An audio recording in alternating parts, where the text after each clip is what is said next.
ॐ भूर्भुवः स्वः तत्सवितुर्वरेण्यं भर्गो देवस्य धीमहि धियो यो नः प्रचोदयात्।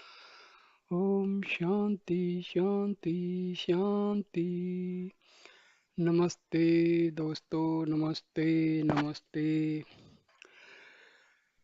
I will describe what is Jivan Mukti or liberation. So I will start this.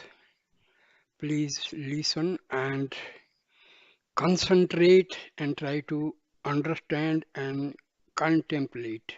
This is a very, very important practice in our life. Okay, we all want unlimited happiness and work for it. The means adopted to attain it are different for different people.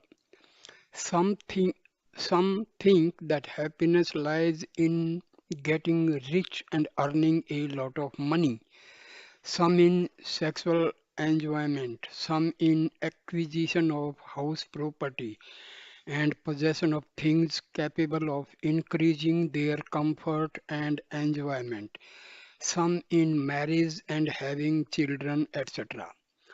All people work hard to attain happiness by adopting one or the other of the means described above, but happiness eludes them more often than not, as all these instruments for happiness result ultimately in causing misery and unhappiness. On the contrary, unforeseen accidents and calamities which we had never dreamed of faces all of a sudden. In despair, people cry out, Lord, why all this to me? What have I done to deserve this suffering? Sages and saints like Vasishtha and Adi Sankara have found that because of the wrong identification of the self with the body mind complex, each person considers himself as the doer of all actions, that is karta, and the experiencer of their fruits, that is bhukta. This false identification results in considering oneself as a bound, limited, and finite individual, which in its turn leads one to miseries, sorrows, and sufferings. A child does not know that a bulb and the electricity in it are not one unit. All differences in age from date of manufacture, capacity, that is wattage, form, color, place of origin, manufacture, and mortality due to breakage, etc., belong to the bulb, and electricity in all the bulbs is only one continuous stream of energy. Similarly, the unhappy people are ignorant that even though the bodies, that is just like bulbs, are different and subject to birth, old age, and death, the consciousness in all the bodies is one and the same. It is the mind which creates the false impression that each one is an individual entity by identifying the self with the bodies. This is clear from the fact that during sleep, when the mind ceases to work, we are not aware of either the body or the individuality. Then we revel in the bliss of the totality of undifferentiated consciousness. Similarly, pain and pleasure, joy and sorrow, happiness and suffering are all mere thoughts and fabrications of the mind due to the false identification of the self with the body mind complex. Anyone who realizes the truth through self enquiry, that is, questioning who am I, annihilation of the mind, the non mind state called manonasa, etc., is able to de-link himself from the body and identify himself with the supreme consciousness, that is Sat Chit Ananda, Satchidananda, and thus gets liberated from this illusion, resulting in cessation of sorrows. This state of liberation is called mukti, and many believe that this state of perennial bliss can be attained only after death as a result of a lifetime of spiritual practice, that is sadhana. Sri Ramakrishna Paramahansa says, why speak of God realization in the future? It is here and now. Only the will that hides it has to be destroyed. When the veil falls to pieces, that which eternally is shines forth the one self luminous. The philosophy of non-dualism, that is Advaita Vedanta, preached by the Upanishads, as also sages like Dattatreya and Adi Shankara, promises liberation while still alive and not necessarily one after death. This liberation while living is called Jivan Mukti, and those who have attained it are called Jivan Muktas. Paramhansa Ramakrishna and Maharishi Ramana, these two sages, they were Jivan Mukta, and they have proved each and every aspect of Upanishads true. They were the real Jivan Muktas of the last century. If liberation or mukti is to result only after death, many would not be inclined to believe in it, as nobody will be able to verify whether it really happened or not. While on the other hand, liberation while yet living is capable of direct verification. This was in case of Paramahansa Ramakrishna and Maharishi Ramana. All this phenomena was completely verified. The one who is able to perceive the one eternal being only in all the individual being is called Jivan Mukta. While Bhagavad Gita has not used the term Jivan Mukta as such, some scholars believe that the other terms Sathita Prajna, steadfast in wisdom, and Gunatita, one who has transcended the three modes, Sattva, Rajas, and Tamas, are identical with Jivan Mukta, the one who is aware of his identity with the Supreme Brahma, which is immanent in all beings in an undifferentiated manner. The same idea regarding the essence of Jivan Mukti has been forcefully brought out by Adi Shankara in his Sarva Vedanta Sara Sangraha. Thus, I am the Supreme Being, Brahma. I am the Brahma. I am the Brahma. I am the consciousness. I am the consciousness. The one who is fully convinced of this and remains as such is a Jivan Mukta. In the forthcoming chapters, while a brief mention will be made of the methods of becoming a Jivan Mukta, which are no different from the entire gamut of sadhanas prescribed in the various religious, spiritual texts and scripture for attaining liberation, that is moksha. The various distinguishing characteristics of a Jivan Mukta will be discussed in greater detail. Besides serving other purposes, studying the common characteristics of a Jivan Mukta, his inherent qualities, his code of conduct, how he behaves in the normal day-to-day life, etc., by itself constitutes one of the easy methods for attaining Jivan Mukti here and now.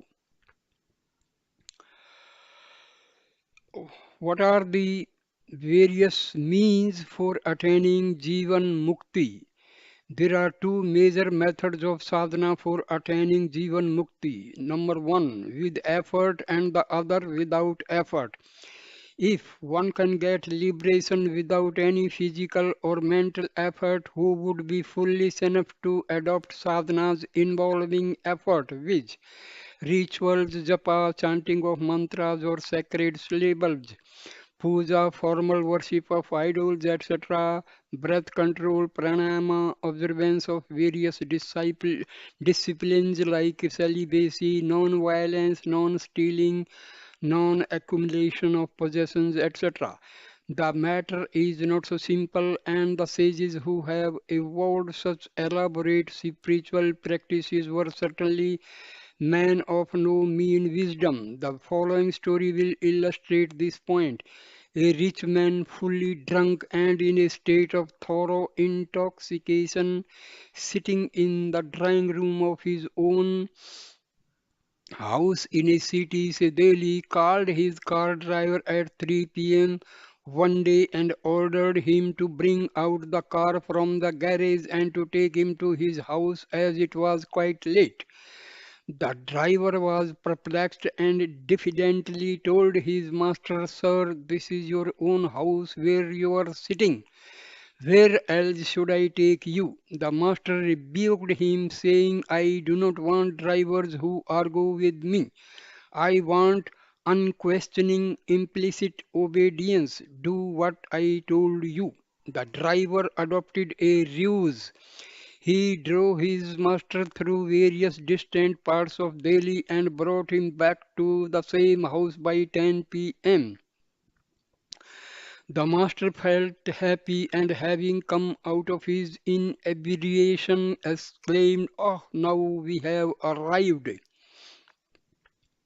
So long as we remain entangled in the multi-tentacles of illusions and delusions, intoxicated by Maya, the divine will which is responsible for our wrong identification and consequent delusion, we have to start and proceed by the apparently tortuous and strenuous paths involving effort, even though ultimately the seeker is the sought.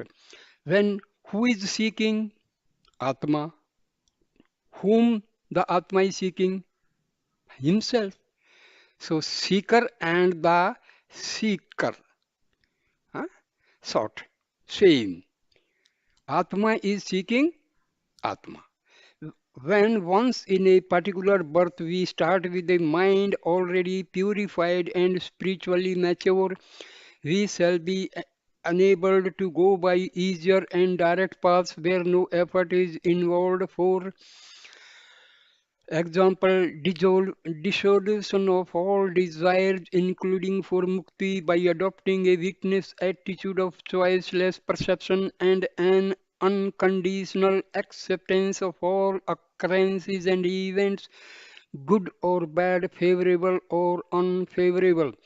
The two primary means prescribed for Jivan Mukti are number one, dissolution of the mind and effacement of desires, that is vasanas.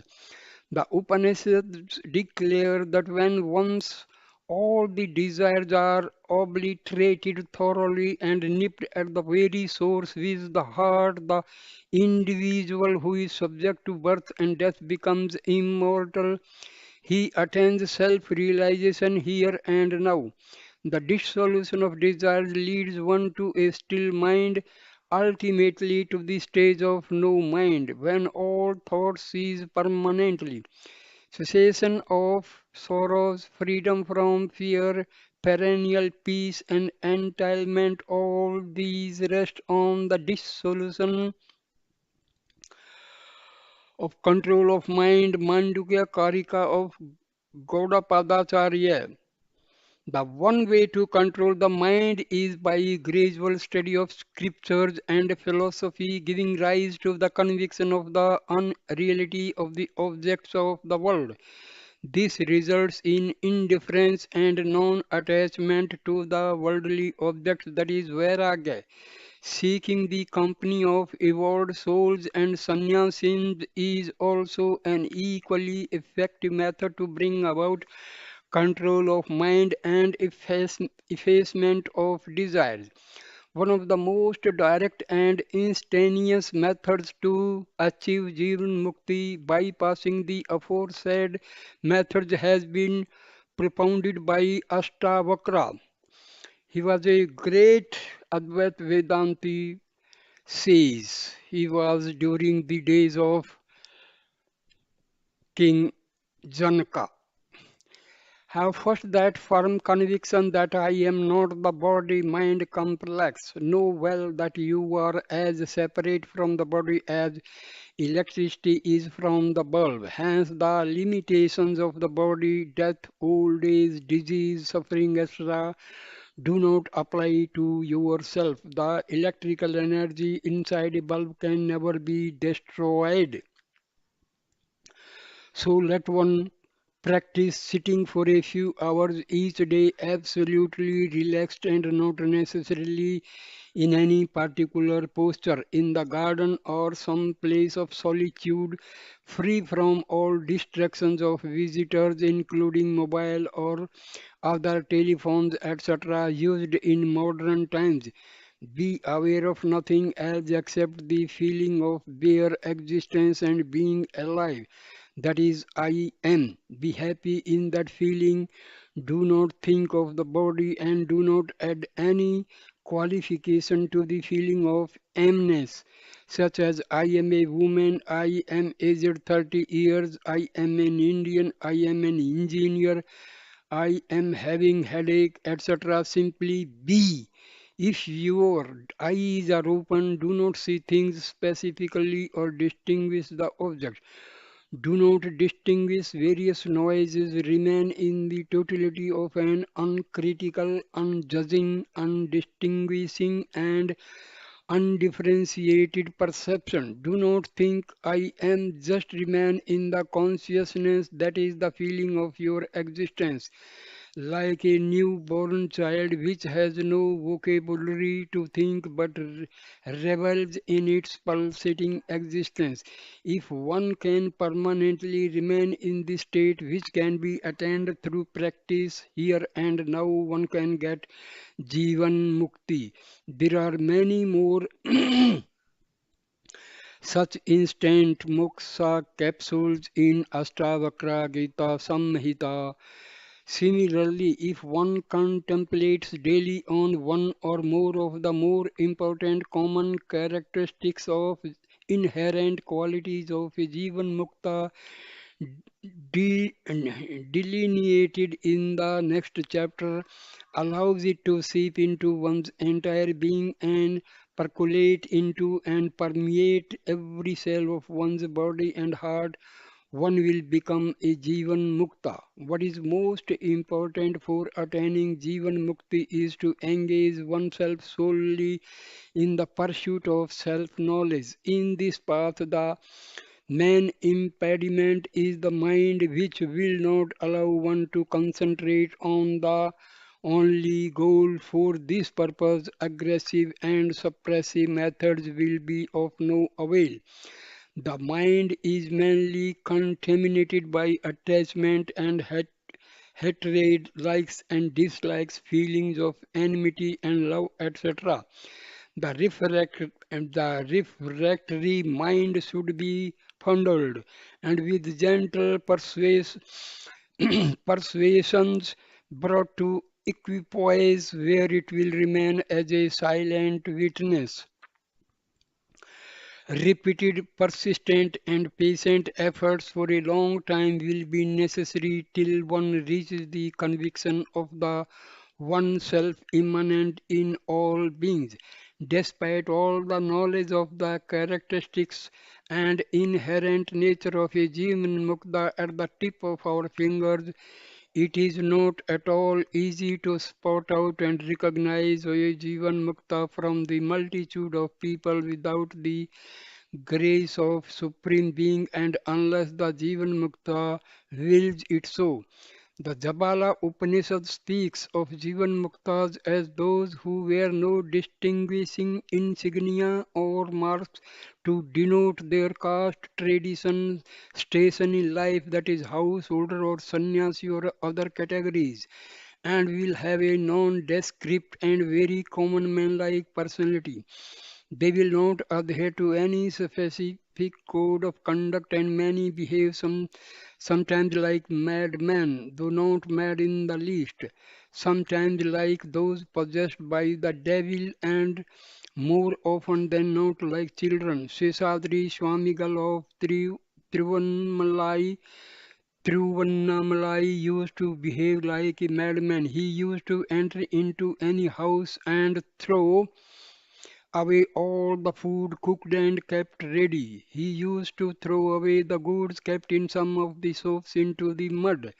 All those people with whom he behaved like that got immense material prosperity and spiritual benefits too. Swami Nityananda of Vajraeshwari near Bombay used to threaten, abuse, and throw stones at people who dared visit him in his cave, like a man possessed, and used to fill the hands of children with sweets and toffees.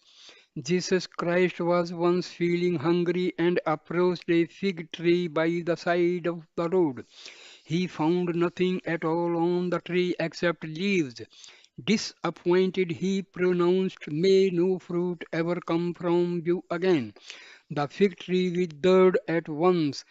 That this is in St. Matthew 21-18. Is not this act like that of a child which chides the ground where it happens to stumble and fall? No, notwithstanding all the problems of recognition, a Jivan Mukta has a distinct and subtle fragrance of his own which refuses to remain hidden, a divine glow on his face and an undeniable vibration emanating from his body, bestowing peace, soothing, and calming the agitated minds of those aspirants who happen to meet him. These vibrations will reveal themselves more forcefully to those who have developed an intuitive insight on account of the spiritual practices sadhanas done by them, and those who are equipped with the knowledge of the general characteristics of Jivan Mukta. What do we gain by recognizing a Jivan Mukta? Number one, if once we can recognize Jivan Mukta, we may seek and cultivate his holy company, Satsanga. Keeping such company of the holy man alone can lead us to the state of Jivan Mukti as averred by Srimad Bhagavatam. If one is lucky enough, one may be able to choose such a Jivan Mukta as one's personal guru, preceptor.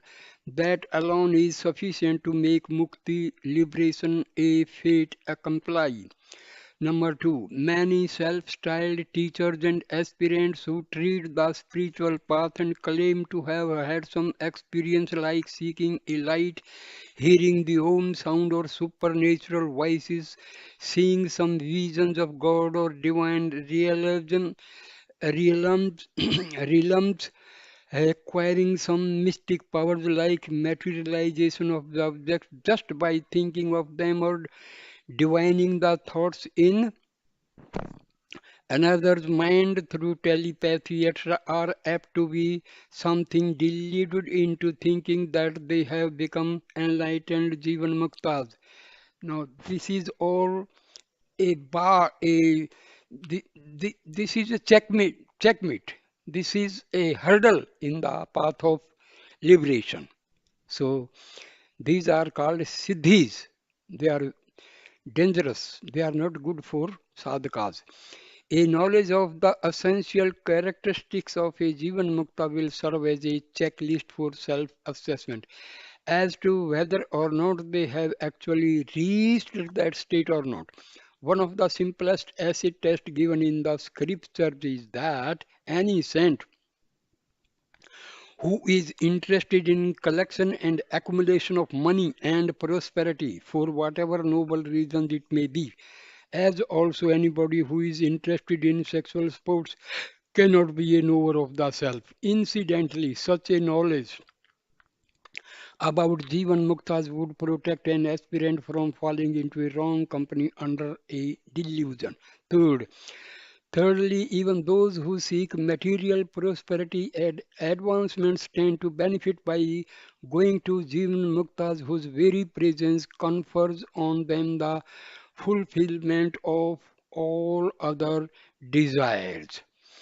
Many people are fascinated by the various mystic powers demonstrated by some persons who are mistakenly taken to be Jivan Mukta.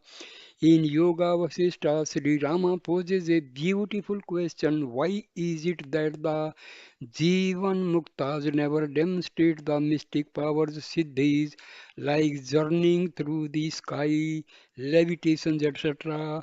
The reply given by Maharishi Vasishtha is ordinary persons still in the bondage of the phenomenal world who have not had self realization can cultivate such powers through certain occult means.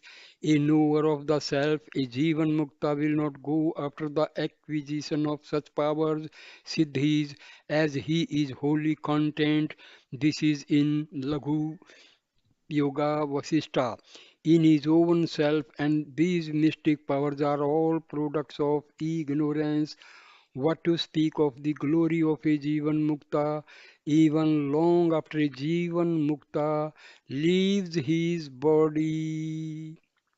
The Samadhi where the body lies entered continues to confer fulfillment of the material desires as immense spiritual benefits to the devotees who circumambulate the samadhi and or pray to that saint. Those disembodied saints also become the gurus of some earnest seekers and continue to guide them. It is presumably because wide Brihadaranyaka Upanishad, the vital life force, prana, and the forces responsible for speech, etc. of a Jivan Mukta do not go anywhere else after death but continue to be earthed and absorbed in that very place, historically in the omnipresent Brahma. Thus, the vibrations continue for a very long time. To cite an instance, one Mr. Dixit of Bangalore,